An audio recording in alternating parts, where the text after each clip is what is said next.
بسم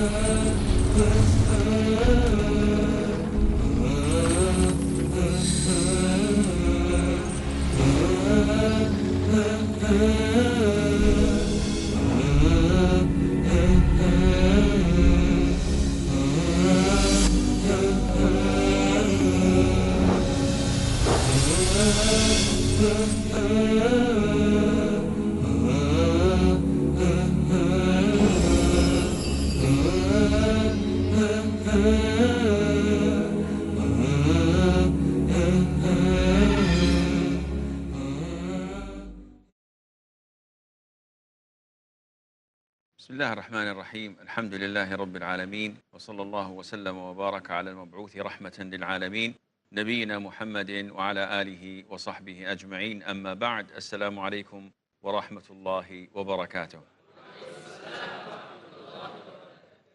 We're still studying the Qawa'id Al-Fiqhiyyah, the fiqhi rule that deals with certainty is not removed by doubt, and the sub-rules that come under it.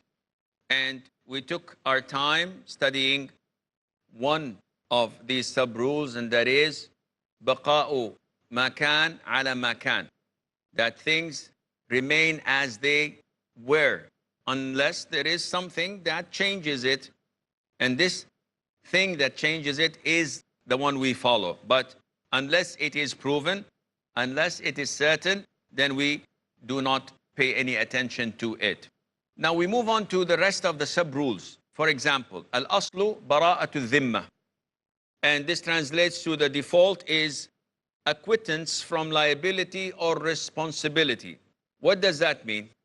I come to you and accuse you of stealing something. Now, anyone can do this, accusing others.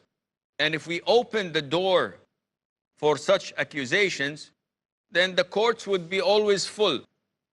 But Islam makes it easy. The default is the acquittance of liability or responsibility. This is a default. I have nothing to do with you. You say that I stole something. You say that I killed someone. You say I did something wrong. The default is that I'm acquitted. I have nothing on me. So you have to prove so that you can get this certainty out. But to bring the doubt that I'm liable to something or I am responsible for something without evidence, this is not applicable in Islam. So if someone says and accuses another of taking his belongings, he has to prove it. And this is done in a court of law. And this is the usual. Whoever accuses someone, he is required to bring evidence. If he doesn't have evidence, then this goes to the defendant and he has to swear. So I accuse you. You took my car. Bring the evidence. The evidence is Ahmad and Muhammad, they witnessed that. Okay, witnesses of two is sufficient. Bring the car back to him. I don't have witnesses, but I have a written statement from you saying that I'm taking your car. Okay, this is evidence. I don't have witnesses, I don't have evidence at all. But wallahi, he took my car. Well, I cannot accuse him because you swear. If you give me the right to take what you have by swearing, I will start to swear from here till tomorrow. He took my car, wallahi, he took my car. He took my house, he took my $1 million, he took, and I swear. This is not logical. I'm the one who's accusing. So I have to prove the evidence. If there is no evidence, he has to defend himself by swearing. So the judge goes to him and says, swear you did not take his car. And he says, wallahi, I did not take his car. Khalas, case is over. So this rule is very important when it comes to defending someone, defending yourself. The teacher says, why did you take Abdullah's pen? I didn't take his pen. Yes, you did. You cannot say, yes, you did. Either you have evidence or I'm acquitted. And this is the norm in Islam, that everyone who is accused, he's innocent until proven guilty. Not the other way around. He's guilty until proven innocent. No, by default, he is innocent until proven guilty. The third sub-rule is al-aslu fil umuri al-aridah al-adam. The default in incidental matters is assuming their absence. What does that mean? Something that is incidental, something that came up. Well, it should not have come up. And the default is that it does not exist. Example, I go and buy a car. I took the car from the showroom. It was fine. It looked good. And I went to the house. In my home, I discovered that there is something wrong with it. There's a scratch in the paint. There is something wrong with the engine. So I take it back to the car showroom. And I say, give me back my money. The car is not good. Now, when we go to the court of law, I am supposed to bring the evidence, prove it, because by default, this is incidental. This came up. When I took the car, it had nothing on it. I had no doubts in it. Now I am accusing the salesman of selling me something that has a defect in it. So the judge says, prove it. I said, no, it came up. It's incidental. I said, no. The judge says, if it came up and incidental, then the man sold you the car in perfect shape. So either you prove it or we take his word for it, because he's the one who sold it. And he said, I sold it in a good shape. Nothing was wrong with it. Of course, there is difference between applying the rule because of a court of law, because there is a difference or dispute between two, and between treating this as something between you and Allah. Now, the judge said that the showroom has no fault. But if the salesman knows that it was not in a good condition and there was a defect in it, between him and Allah, he's punishable. He's lying and he will be punished for that.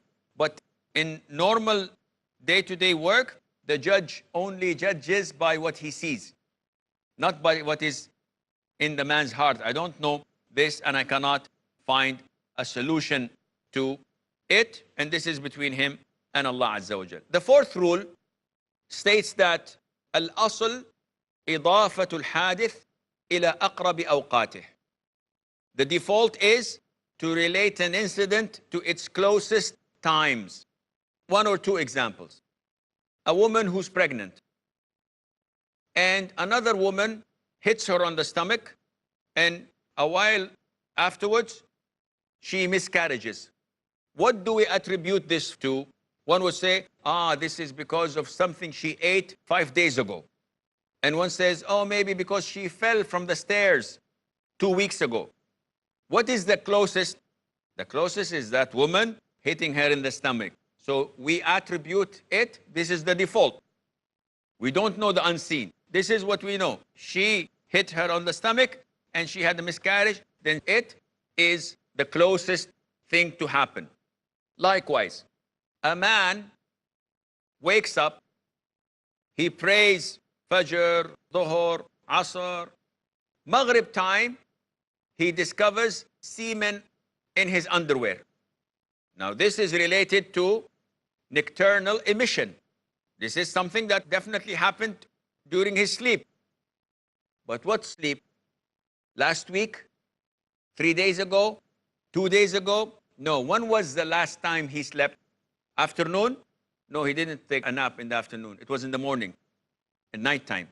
And this means that this is the closest we attributed it. The default is that it is related to the closest. So he has to pray Fajr, Dhuhr, Asr, and Maghrib. Repeat your prayer because it is invalid. You are in the state of great sexual impurity. Now, the fifth rule is al-aslu fil ashya al-ibaha. The default in matters is its permissibility. Now, anything that comes to you, don't hesitate. Say, it is permissible. Someone asks you, what's the ruling on driving a motorcycle? It's halal, permissible. What's the ruling on sleeping on your back? there isn't anything to prevent me from saying it is halal. What's the ruling on wearing a watch or shoes or sandals or this or that? Everything is permissible. And this helps you when you come and find someone telling you, what's the ruling on eating horse meat? What's the ruling on it? Halal. Why? Because I don't have any other reason to think so. What's the ruling on eating giraffe? It's halal. Was it at the time of the Prophet ﷺ? No. So how do you say it's halal? Because we know that Allah says, eat from whatever is on earth. So if it is not pork, it's haram if it's pork. If someone says, okay, what's the ruling on eating cats? Oh, cats are very nice animals. It's haram. No, you don't have halal haram because of your emotions. Because you love cats, you make it haram. What's the ruling on eating cats? It's haram. Why? Because the Prophet ﷺ forbade us from eating anything that has teeth that eats. So lions, cats, dogs, anything that eats meat from the wild animals is haram. With the exception of a hyena. You know hyena? This is the exception. Other than that, it's all haram. So when someone tells me what's the ruling on eating a giraffe, giraffe is a wild animal. If you hunt it and it dies, saying Bismillah, halal. If you catch it alive, you have to slaughter it. It's halal. You say Bismillah. What's the ruling on eating this or that? It takes the same ruling once you know that the default in matters is its permissibility. This is the default. Unless there is something that shows you otherwise. Likewise in transactions. All transactions are halal. Selling, buying, leasing. Unless there is something telling you that, no, this is riba. No, this is cheating. No, this is transgression. Other than that, it is all halal. We have a short break. Stay tuned, and inshallah, we'll be right back.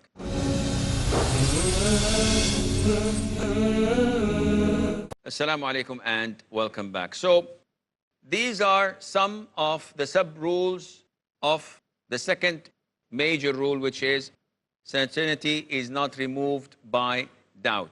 We have a number of other rules, but before we continue, do we have any questions? Yes, Farooq. Sheikh, as you said that when someone accuses someone else of something wrong like robbery, etc., so he has to get 2 witnesses. But if the case is so that if the person gets 2 witnesses and the accused is taking an oath that, oh, by Allah, I have not done it, so then what's the case for that? And secondly, that if the person is taking an oath, so does he have to say that, I swear by Allah, and if I have done it, then may Allah's curse be upon me? Is that necessary to say that? Okay, the first question is that if the person accusing brought the evidence, whether it's a written statement or 2 witnesses, and the defendant wants to swear, I say, no, shut up. If you swear from here till Fajr, I'm not going to believe you. Because this does not have any value in the presence of evidences. Any murderer who kills someone and 10 people saw him kill that person, he says, Wallahi, I didn't kill. Do we believe him? Definitely not. So it is, as the Prophet said it, alayhi salatu wasalam, evidence is required on the person accusing, and the yameen is required from the person who's denying in the absence of evidence. But if there is evidence, then his yameen has no value at all. Okay?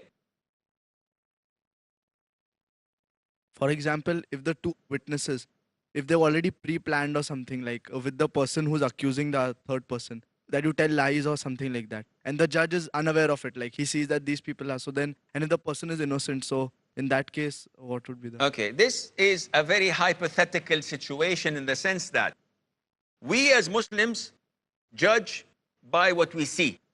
So if I'm the judge and someone brings me 2 witnesses that this person did a crime, and he swears that he did not do the crime. So you're telling me, these 2 are collaborating and they're liars. Okay, how do I know that he's not lying and swearing by Allah and saying falsehood? So the judge does not go inside people's chests and, yes, he's lying, you're saying the truth. He applies the evidences, and that is why even the Prophet ﷺ, he said, "O people, you come to me in dispute over a piece of land. And each one of you has a good way of presenting his case, but one is better than the other. So I listen and I judge to the one whom I think that has the right to his side, but he's lying. And I judge to what I see. But Allah Azza wa Jal would make whatever he takes unlawfully in hellfire on his back." So the judge only judges in accordance to the evidence, not to maybe he's doing this, maybe he's lying, maybe they're collaborating. Khalas, we have someone, 2 witnesses, he's the one who stole the money. That's enough. As long as I don't have, as a judge, any reason to believe that they're lying. If 2 witnesses come and say, yes, this individual stole the watch, and I have 20 witnesses saying that he, at the time of the event or of the time of the crime, he was in Paris. How do you want me to believe these 2? Definitely there is something wrong. But in normal conditions, no. If they said that he did something, then I have to believe them. Your second question was? If the accused takes an oath on Allah, so is it necessary to say that may Allah's curse be upon me if I'm lying? Okay. As for your second question, does he have to make an oath and swear by Allah and say that may Allah curse me or be angry with me? No, this is only in mula'ana, between a man accusing his wife of adultery. But in normal cases, it's sufficient to say that by Allah, I did not do this, or by Allah, I gave it back to him, and that is sufficient, insha'Allah. Yes, sir. Sheikh, my question is not directly related to this sub-unit, but my question is related to knowledge in general. That when we are learning knowledge and we are acquiring half of it, we develop some kind, not the people sitting here, but it's a general thing that we develop an attitude kind of thing that I have these 3 to 4 rules with me and I can apply it on anyone, anywhere, that you shut up, I have these 3 rules with me. So how to develop that humility in us and at the same time not play around with the Sharia. Sometimes in just joking and all, people fit some Quranic references in other places just to joke about. So how should we advise such people, and what is the way to approach such people? Well, this is a very important question, because a lot of us may take religion as something inherited. So why are you Muslim? Because my parents are Muslim. Why are you in Muslim school? Because my parents forced me to go there. If they don't force me, I will go to somewhere else and maybe play around. So this depends on your sincerity. Why are you acquiring knowledge? Is it for the money? Is it for the degree? Is it for the prestige? Or are you doing this to learn what Allah wants from you? Secondly, the more you gain knowledge, the more humility and submissive you are. Submissive to Allah Azza wa Jal, not to the humans. So the more you know, the more you see yourself. Because what you have mentioned can only come from arrogant people. And arrogance is one of the major sins. Arrogance, as the Prophet said, alayhi salatu wasalam, no one with an ant's weight of arrogance will be admitted to Jannah. So part of your knowledge is to feel the humility in you. When you talk to people, when you address people, it's like a doctor talking to his patient. The patient is in agony and in pain. How does the doctor deal with him? If the doctor shouts at the patient, "Shut up, you're shouting, you're making me nervous," and maybe hits the patient to shut him up, this is not a real doctor. This guy needs psychiatric help. He's sick himself. But a student of knowledge is recognized by his humility, by his humbleness, by being polite. And when you teach someone who doesn't know, you teach him with respect and dignity, not with arrogance and you don't know anything, you'll go to hell, I'm the only one who's going to paradise. This is unacceptable. And that is why character goes side by side with knowledge. And the more knowledgeable you are, the more purified your character is and perfect. And your best example is the Prophet ﷺ. How did he deal with people who were arrogant or ignorant? A nomad comes to him from behind while the Prophet was wearing a very thick cloak. And he pulls him. Yani, he did not come from front. The Prophet was startled. He pulled him heavily until it made his neck red, ﷺ. It harmed him. And he didn't say, oh, please give me this or that. Said, Muhammad, give me from the money you have. It's not your money. It's Allah's money. Very impolite, very improper. What did the Prophet do, ﷺ? Kill him? No. The Prophet ﷺ smiled and ordered his companions to give him money. This shows you how the Prophet used to treat those who did not know. A man comes, a nomad, in the masjid and urinates. What will you do if you're in the masjid in Medina and nomad comes and lifts up his clothes and starts to urinate? What will you do? You will grab anything and throw it at him maybe. Or the Prophet said, leave him. Don't interrupt him. Let him be until he finishes.